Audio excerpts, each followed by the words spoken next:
السلام عليكم ورحمة الله وبركاته. إذا ضاقت عليك الدنيا في أمر ما فتصدق واتق الله. يقول الله سبحانه وتعالى: فأما من أعطى واتقى. النتيجة: فسنيسره لليسرى. تصدق من مالك وقلبك، أطعم جائعا، أقم متعسرا، واقضي دينا عن مدين.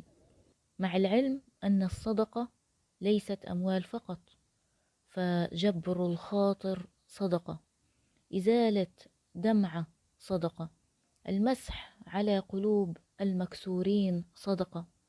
ثم إنه لا شيء أجلب للهموم من المعاصي، ولا شيء أريح للقلب من الطاعات. فإن ضاق صدرك وانشغل قلبك فراجع عبادتك وعلاقتك بربك، واعلم أنه لا سعادة إلا بالقرب من الله والعمل الجاد كي ننال رضاه سبحانه وتعالى. فإن رضي الله عنك فلك الهنا والسعادة والراحة والرضا.